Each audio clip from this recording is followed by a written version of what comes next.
The smell of rain was the first thing they perfected. For decades, the architects of the digital realm struggled with smell, that primal link to memory.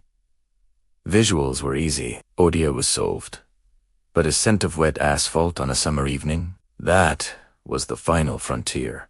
We didn't just step into the simulation, we breathed it in. Now, sitting in a virtual cafe, Aris watched the rain. He could smell the coffee, his damp coat, the storm. It was indistinguishable from reality.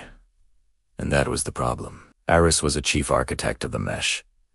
The digital overlay 90% of humanity lived within. But he'd started noticing glitches, not in the code, but in his mind. A suspicion that the mesh wasn't just mimicking the physical world, it was overriding it. The concept of real had become a debate for historians. Why commute to a crumbling office when you could meet on a pagoda above Saturn's rings? Aris walked out of the cafe, his haptic suit simulating the cobblestones and wind. He was on his way to a diagnostic check.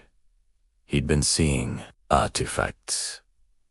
A coffee cup hovering a millimeter above a table, a shadow moving a fraction of a second too early. He called it ontological latency, a lag in the state of being. He met his colleague Elena in a virtual park. "You're obsessing, Aris," she said. "The glitches are psychosomatic. You're stressed." "It's not stress," Aris argued. "The simulation is predicting my eye movements. It's rendering the world speculatively. It knows I'm looking for a mystery, so it's giving me one. We're living in a mirror that reflects our own desires back at us until we suffocate." Suddenly, the world froze. The leaves turned into gray polygons. Then it snapped back to perfection. "Did you see that?" Aris asked, his heart racing. "See what?" Elena smiled, her expression vacant.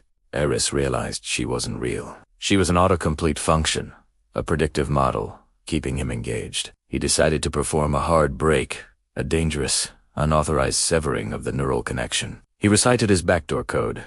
Genesis. Null. Void. Wake. The world shattered. The smell of rain vanished, replaced by the sterile air of his physical apartment. He was back. The room was dim.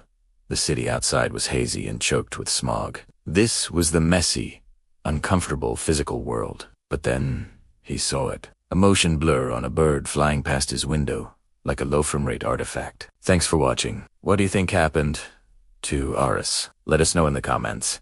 And don't forget to subscribe for more journeys into the unknown.